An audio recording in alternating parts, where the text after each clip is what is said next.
I have a story, and this is the story is all about long, long time ago.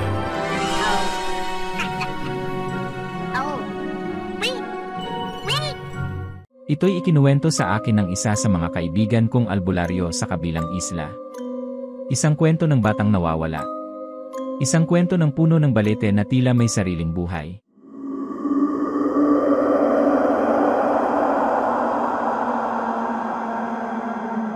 Sa gilid ng aming bukirin na kung saan taniman ng mais, gulay, at saging.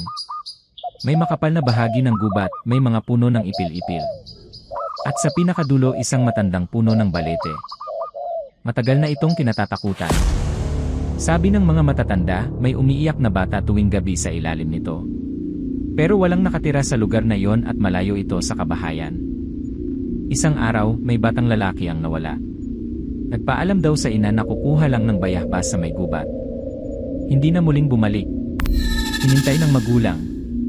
Tumulong na sa paghanap ang buong baryo. Pero para bang nilamon siya ng lupa. Hindi na natagpuan pa ang nawalang bata.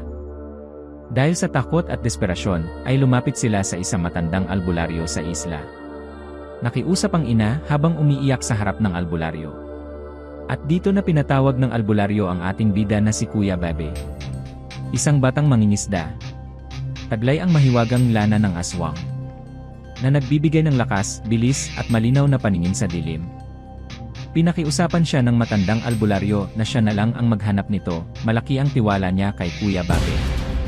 Nang dumating na ang gabi, nasa bulsa niya ang lana ng aswang. Pumasok si Kuya Babe sa gubat. Tahimik ang paligid. Paglapit niya sa balete, narinig niya ang tinig ng isang batang umiiyak. Mama, tulungan mo ako. Yan ang mga katagang narinig ni Kuya Babe. Pero may kakaiba.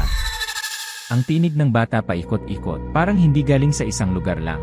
Sa isip lang niya ay nakiusap siya sa lana na dala niya na nasa sa kanyang bulsa na makita niya dapat ang hindi ordinaryong makita. Doon niya nakita ang katotohanan. Hindi bata ang nasa ilalim ng balete, kundi isang nilalang na ginagaya ang nawawalang bata.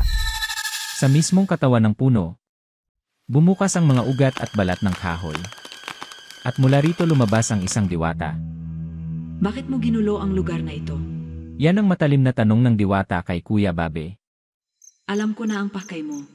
Ipinangako kong poprotektahan ang kaluluwa ng batang ito. Kayong mga tao ang tunay na mapanakit. Nang humarap si Kuya Babe sa diwata, hindi siya umatake. Bagkus, lumuhod siya sa lupa at pakiusap, kung hindi mo man maibalik ang bata, hayaan mong iligtas ko ang kanyang kaluluwa. Sandaling tumahimik ang gubat. Tiningnan siya ng diwata tapos tumango. Isang kaluluwa, kapalit ay isang pangako. Sabi ng diwata. Babalik ka dito, Babe, sa tamang panahon. Tinanggap ni Kuya Babe ang kasunduan. At biglang nagliwanag ang paligid. At isang malakristal na bola ng liwanag ang lumutang palabas. Kaluluwa ng bata. At sa lupa ay biglang lumitaw ang katawan ng bata na walang malay.